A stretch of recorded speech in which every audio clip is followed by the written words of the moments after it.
Hi friends, మనం గతం, వర్తమానం, భవిష్యత్ గురించి మాట్లాడుతుంటాం. సమయం ముందుకు సాగుతోందని భావిస్తాం. కానీ నిజంగా కాలం ప్రవహిస్తుందా?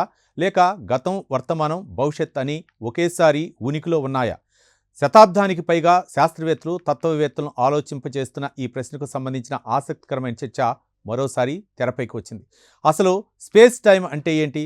అది నిజంగా ఉనికిలో ఉందా? ఇప్పుడు తెలుసుకుందాం. స్పేస్ టైం అనే భావనకు పునాది వేసింది ఆల్బర్ట్ ఐన్స్టీన్ సాపేక్ష సిద్ధాంతం. ఈ సిద్ధాంతం ప్రకారం స్థలం, కాలం రెండూ వేరువేరు కావు. అవి కలిసి 4 డైమెన్షన్లతో కూడిన ఒకే నిర్మాణంగా పనిచేస్తాయి. ఆధునిక భౌతిక శాస్త్రంలోనే దీన్ని స్పేస్ టైం అంటారు. సాధారణంగా స్పేస్ టైంను విశ్వం యొక్క అదృశ్య అల్లికగా వర్ణిస్తారు.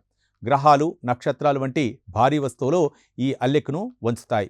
ఆ వంపుల ప్రభావాన్నే మనం గురుత్వాకర్షణగా అనుభవిస్తాం.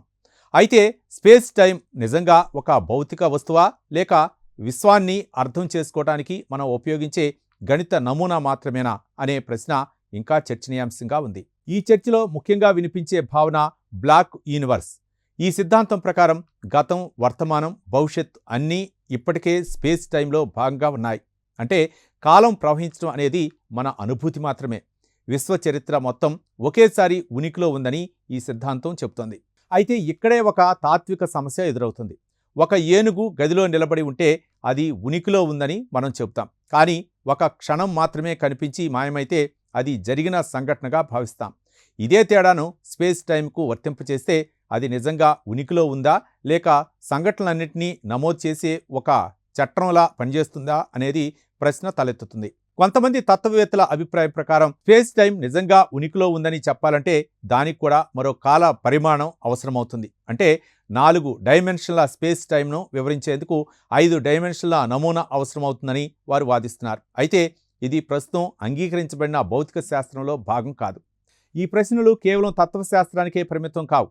టైం ట్రావెల్, మల్టీవర్స్, విశ్వ ఆవిర్భావం, క్వాంటం సిద్ధాంతం వంటి అనేక రంగాలపై వీటి ప్రభావం ఉంటుంది. అందుకే స్పేస్ టైం అసలు స్వరూపం ఏమిటో అర్థం చేసుకోవటం ఆధునిక భౌతిక శాస్త్రంలో అత్యంత కీలకమైన సవాళ్ళలో ఒకటిగా పరిగణిస్తారు. చూశారుగా, స్పేస్ టైం గురించి ఐన్స్టీన్ ప్రతిపాదించిన గణిత నమూనా ఇప్పటికీ అద్భుతంగా పనిచేస్తుంది. అయితే ఆ గణిత సమీకరణలు సూచించే వాస్తవికత అసలు ఎలా ఉంటుందనే ప్రశ్నకు ఇంకా స్పష్టమైన సమాధానం లేదు.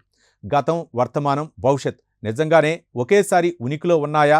కాలం నిజంగా ప్రవహిస్తుందా, లేక అది మన మెదడు సృష్టించిన అనుభూతి మాత్రమేనా వంటి ప్రశ్నలకు సమాధానాలు వెతికే ప్రయత్నం ఇప్పటికీ కొనసాగుతుంది. విశ్వ స్వరూపాన్ని పూర్తిగా అర్థం చేసుకునే దిశగా ఈ చర్చలు కీలక పాత్ర పోషిస్తాయని శాస్త్రవేత్తలు, తత్వవేత్తలు భావిస్తున్నారు. ఈ ప్రత్యేక కథనంపై మీ అభిప్రాయాలను కామెంట్ ద్వారా తెలపండి. వీడియో నచ్చితే లైక్ చేసి ఛానల్ని సబ్స్క్రైబ్ చేయండి. Thank you.